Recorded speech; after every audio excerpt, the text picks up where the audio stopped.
Magandang hapon, Pilipinas! Ito po si Lisa Macuja, ang inyong balerina ng bayan na bumabati sa lahat ng nakikinig sa DZRH at sa lahat ng nanonood ng RH-TV, lalong-lalo na sa ating mga kasamahang alagad ng sining at kultura sa buong bansa. Sa hapong ito, ang ating panauhin ay isang batikang musical artist na unang nakilala bilang teen idol. Pero di naglaon ay nagpakita rin siya ng galing bilang isang theater actor, kung kaya't naging bahagi din siya ng ilang malalaking theater musicals dito sa ating bansa. At sa buwang ito, gaganap siya ng pangunahing papel sa season ender ng Repertory Philippines para sa taong ito, ang The Producers.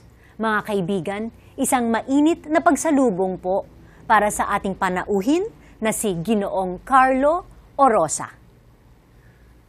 Si Carlo Orosa ay isang tanyag na recording artist at stage actor na kinilala sa larangan ng musika at entablado na naging nominado para sa 3 kategorya sa Awit Awards. Bagamat unang sumikat bilang pop singer, lumabas na rin si Carlo sa pangunahing papel para sa mga theater musicals tulad ng Joseph the Dreamer, The Great White Way, Beauty and the Beast, The Happy Prince, First Name Honk, Florante at Laura, Once on This Island, The Lion, The Witch and the Wardrobe, The Little Mermaid, at Noah or No Ordinary Aquatic Habitat. Mula 2007, siya ang naging Philippine National Director ng World Championships of the Performing Arts at nakapagtala na ng 3 Junior World Champion performers sa 3 ring magkakasunod na taon. Sa kasalukuyan, siya ang Business Unit Head ng Stage Production Specialist Incorporated, isang talent management company na kinabibilangan ng mga mainstream artists na tulad nina Christian Bautista, Karil, Sam Concepcion, Enrique Hill, JR, Nanette Inventor at iba pa. Ikinagagalak ng Art2art ang makasama ang batikang mga awit at alagad ng teatro na si Ginoong Carlo Orosa. Magandang hapon, Carlo, and welcome to Art2art. Magandang hapon, binibining Lisa Macuja. Napakahusay mong magtagalog. May I just say? Na-practice. Oh, galing ah. Carlo, since first time mo dito sa Art2art, sa Yes. aming programa, kailangan syempre yung basic questions na muna. Paano ka unang pumasok sa performing arts? At did music and theater play an important role in your life kahit nung nag-aaral ka pa, nung estudyante ka pa lang? Well, maganda't na itanong mo yan kasi music talaga has been a big part of my life ever since I was young. I started in the Glee Club of LaSalle. I was a LaSalle songster in grade school. Tapos I went to joining the Kundirana in high school. Nung panahon na yun, very famous yung Kundirana as what do you call it? As a band, as a young... Alam ko, kasi diba? Serishan ako nung panahon na yun. Oh, so alam mo at yun. Syempre, crush na crush namin ang mga miyembro ng Kundirana. Oh, yun. So, madalas kami nagtutour. Para kaming mga ambassadors of our school, bringing goodwill and spreading the joy of music, so to speak, to our to different schools, to a lot of charities. At nung time na yun, madalas na imbita rin kami sa Malacanang para mag-perform para sa mga yung mga guests from abroad ng first family during that time. And then after that, yun, nag-theater na ako. I first joined the musical production called The Great White Way. That was at the Metropolitan Theater nung buhay pa si Conching Sunico. That was in the late 80s. Tapos, yun, medyo na-develop ko ng gift ko as a singer and then I went mainstream. I joined different talent agencies. One of them was, of course, Genesis, na headed by, of course, Angeli Pangilinan. And then, yun, I did a few albums under Viva, under Art2art. And then, pero nagtuloy-tuloy pa rin yung buhay ko as a theater performer. And nung mga early 90s, meron kaming binuong organisasyon, yung Trumpets. It's trumpets is actually an acronym for Triumphant People's Evangelistic Theater Society. So yun yung parang naging buhay ko for many years in the theater, being part of trumpets. We did a lot of productions. We did Joseph the Dreamer, First Name. I think mga 3 years ago we did a Ang musical hindi ko called Noah. makakalimutan, Noah, dahil Yes. ikaw yung gusto kong imbitahin na mag-guest sa aking Lisa at 25 na production. Pero busy ka sa Noah. Oh my Kaya God. hindi ka namin nakuha. I'm so sorry. yun ang hindi ko makakalimutan. Oo And nga. pinanood kita sa Oh, sa thank you. Noah. Thank you At so much. nagustuhan ko talaga Thank ang you. You iyong know, that's an trabaho. original musical Yes. that was written by Jaime Del Mundo, and the music was done by Ronnie Fortich, who is now the musical director for Hong Kong Disney. Wow. Yes, Okay. and actually currently we have an ongoing musical that just ended. It's called The Bluebird of Happiness. It opened in Meralco Theater a couple of weeks back. Yun, so very successful. So happy kami now. Trumpets is Fantastic. already back and doing. We've always been known for doing original work. Original works, Yeah. yes. Oo. Okay, Carlos, so sino yung masasabi mong mga greatest influences sa iyong career? Nako, madami. Madami. Of course, there are a lot of local performers like, of course, Gary Valenciano, yung mga the senior ones. And of course, sa music, I love kasi jazz. When I was younger, gustong-gusto ko yung mga jazz music, mga soul music, ganyan. Marami eh. It's so hard to name just Pero one. any special like mentor na talagang hindi mo makakalimutan yung impluensya sa'yo? Well, I guess my biggest influence was when I was in Kundirana. There was a musical director who really trained us. His name is Michael Shaw. Wala na siya dito sa Philippines. He travels around the world. He plays for mga luxury liners. He's a musical director for a lot of musical acts in these luxury liners. So, but he's probably one of the biggest influencer in my life as far as music is concerned. Kasi dun ko na-appreciate, nung ko na-develop yung skill ko sa singing. Kasi he really exposed us from different types of music. From ancient music to would you believe Baroque, Renaissance, all that, all different types of music, forms of music from the past and the present. And so doon ko na appreciate yung music as a whole. And doon ko rin na-discover yung type ng music na gusto ko. Actually, I guess you would say na I dabbled in all types of music, from pop to Broadway. Pero Classical siguro did you hindi. take formal voice lessons? No, I had voice lessons, and I had, my many years in Kundirana, which was training talaga every single day for high school, third year and fourth year high school. Pero after nung Kundirana na, I had some lessons kay Ryan, kay Abiab. I was under his music school for some time. I also trained under Diane Serrano, who's now in the States. Cecil Azarcon also. And then I also took a lot of workshops for acting and singing as well. Okay. You mentioned earlier na ang first musical theater play mo was The Great White Way, no? Yes, yes. Ano yung masasabi mong biggest break mo naman as a pop singer? As a pop singer, I would say yung biggest break ko was, I did my first album under Art2art. I had a few hits there. And then I did a second album for Viva. But I guess yung sa Art2art would be my biggest claim to fame as a recording artist. But interestingly, parang I became more successful as a talent manager, because that's what I'm doing now.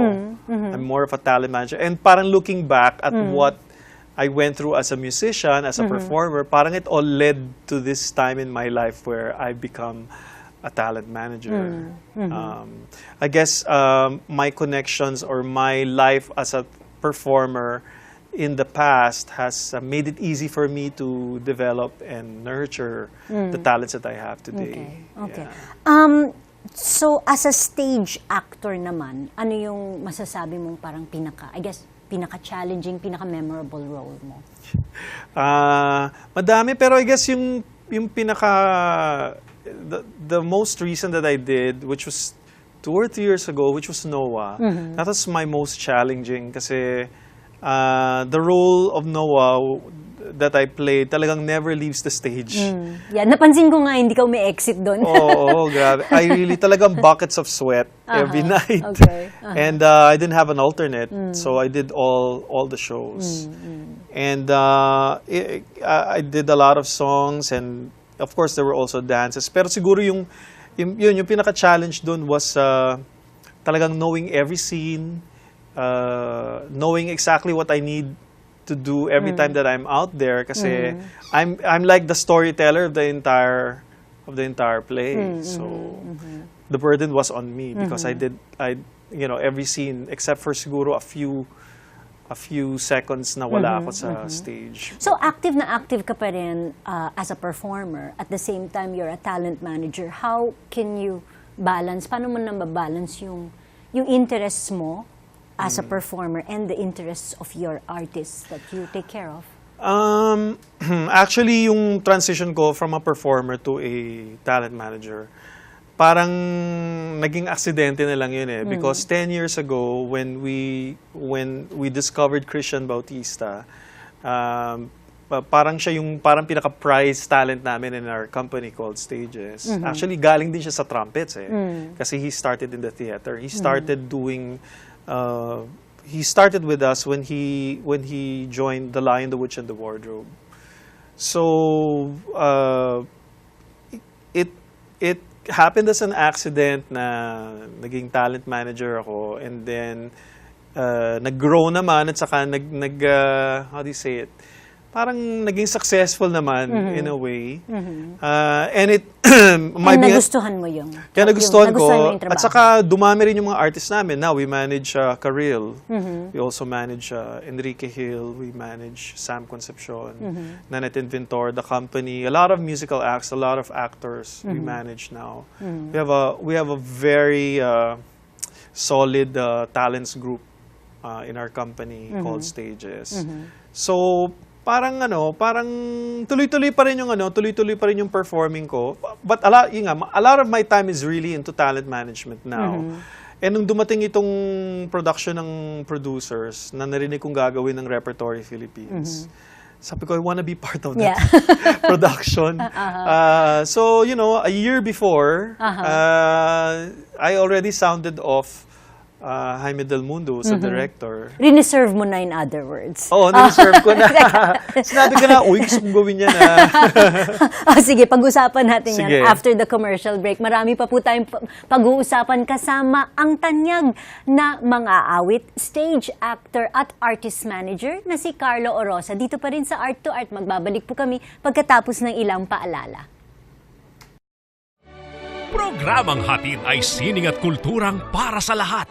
Magbabalik ang Art2art. Schedule ng mga inaabangang konsyerto. Update sa mga magagandang panoorin sa mga tanghalan at teatro. Narito na ang Art2art Calendar. Narito ang ating Arts Calendar sa sining biswal. Bilang pag-alala sa kanilang 45th anniversary, inihahandog ng Philippine Association of Printmakers ang isang exhibition mula November 6 hanggang February 2, 2014 sa bulwagang Juan Luna, Pasilio Victorio Edades at 4th floor atria ng Cultural Center of the Philippines. Ang exhibit ay pinamagatang Press On, guhit plus kutkot plus limbag equals sugod. Kabilang sa magpapakita ng kanilang obra sina Ambi Abanyo kasama sina Bea Alcala at Nica Peralejo, Jose Santos Ardevilla, Virgilio Aviado, Mars Bugawan, Ben Cab, Salvador, Phil de la Cruz, Janos de la Cruz, Imelda Cahipe Andaya, Noel L. Farol, Jess Flores, Raul Isidro, Eugene Harque at Mark Valdesco. Kasama rin si Lenore R.S. Lim, Angelo Magno, Farah Manuel Nolasco, Radel Paredes, Roda Recto, Don Salubayba, and PWU Fine Arts, Benji Torado, Wesley Valenzuela at Anton Villaruel. Para sa karagdagang detalye, tumawag sa CCP Visual Arts and Museum Division, Production and Exhibition Department at 832-1125 Local 1504 o kaya mag-email sa ccp.exhibits@gmail.com o sa pinoyprintmakers@gmail.com.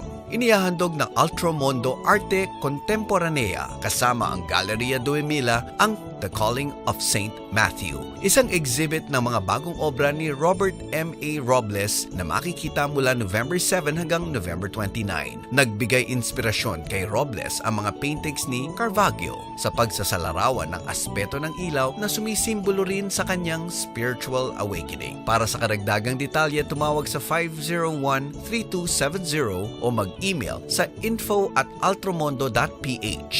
Ang Altromondo Arte Contemporanea ay matatagpuan sa Greenbelt 5, Legazpi Street, Ayala Center, Makati City. Sa sayaw, inihahandog ng Eskritorio Pilipinas at ng Polecats Manila ang isang fundraising show mamayang alas 7 ng gabi sa Meralco Theater. Ito'y pinamagatang Amihan, Indayog at Lahi, isang pole dance at aerial art show kung saan magtatanghal ang Polecats Manila. Naglalayong ipakita sa palabas ang Filipino folklore sa pamamagitan ng modern dance. Bahagi ng makakalap na pondo ay mapupunta sa reading and writing program ng Eskritorio Pilipinas na kasalukuyang nakikipagtulungan sa Verlani Foundation at Mary Immaculate Parish Special School upang maipakilala ang Filipino mythology sa mga grade school students. Para sa ticket, tumawag sa SM Ticket at 470-2222. Ang Meralco Theater ay matatagpuan sa Ortigas Avenue Corner, Meralco Avenue, Ortigas Center, Pasig City.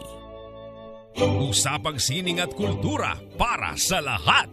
Kasama ang balerina ng bayan, si Lisa Macuja. Art2art.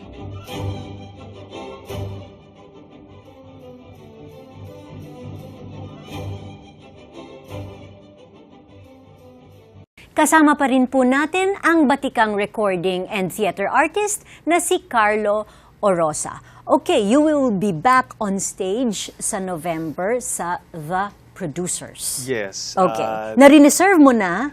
Sinabi mo yun sa akin before the commercial break. Tell us about the production. Well, it's funny because this is my first rep play.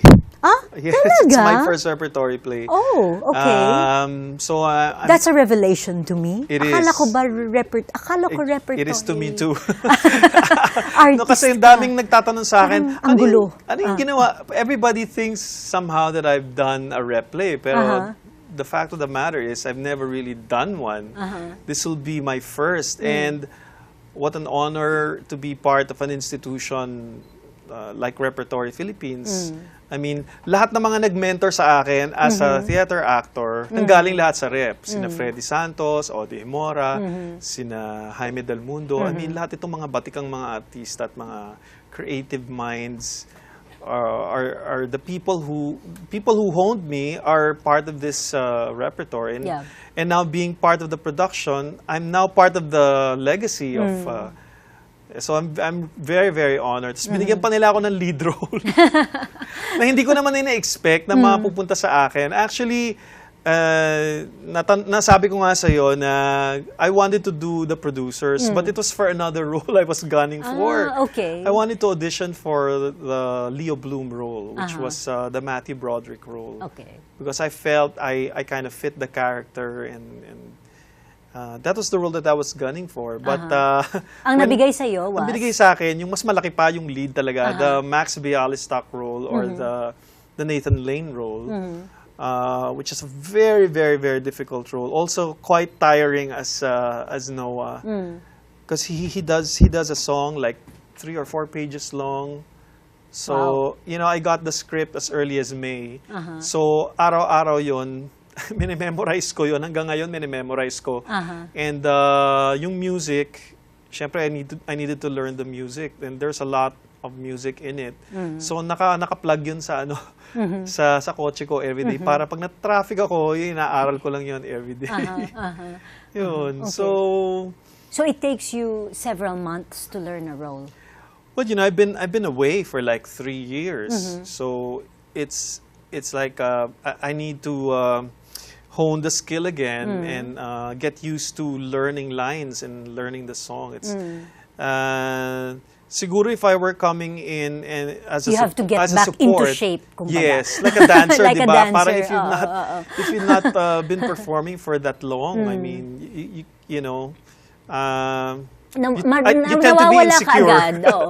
Hindi, tsaka nawawala ka agad yung stamina, yung Yes, yes. yung concentration. But I'm prepared ano. because I've been working out every single day, running every other day, making sure that I'm fit for the role because there's a lot of running around and you know, a lot of because it's physical comedy. It's a comedy musical. So, but it was adapted from a 1968 movie by Mel Brooks. Yes, yes. Meaning, nauna yung pelikula Yeah. bago yung stage play. Yes. So, yes. how faithful is the theater version to the original movie? The storyline is exactly the same, but of course, as a musical, it translates very differently. I mean, the lyric is what makes it musical. But yung movie kasi na 1968, very, yun, pelikula talaga, you know. Pwede mo ikwento yung storya ng pelikula. Okay, Max Bialystock, who the role that I'm playing, is a has-been producer. And the play opens wherein he, you know, he's feeling sad about himself, sorry about himself, being laos, ganyan, as a producer. So that pretty much establishes who he was. But he used to be a big name, as he says in the opening number. And then somewhere along the way, an accountant that he hired knocks on his door and becomes his friend, and then somehow discovers while checking his books na, hey, you know, sabi niya, you can make a lot of money pala with a flop. With a flop musical. And then sabi niya, how? What do you mean? How? Siyempre naging interested siya kasi laos na siya, wala siyang pera. He was poor, he was bankrupt. Sabi niya. Parang looking at his books, yung accounting books niya, na-realize niya na if you produce a surefire flop, I mean, get investors first, and then you produce a surefire flop, and close on the same day, you can run away with the money. Okay. Diba? I mean, you and I are producers. We know that some people do that. You know? So the journey was to look for the worst script, the worst director, the worst actors in New York to assemble a surefire flop of a musical. So, Mahirap din yun gawin, ah. oh, pero yun yung journey nila. And in the end, to make a long story short, in the end, the show became such a hit. And that's where yung part na yun ng story, nung naging big hit siya, doon nagka-problema yung dalawa. Kasi paano sila ngayon tatakbo with the money? Kasi that will mean they have to run for so long. So, pero yung part na yun, hindi ko na lang ikukwento ko. Wag mo na ikwento. Panoorin na lang nila. Panoorin na lang nila. Exciting, nakakatawa, sobrang nakakatawa. I mean, Mel Brooks has been known for all his movies. Yeah. All the comedy films that he's done in the past.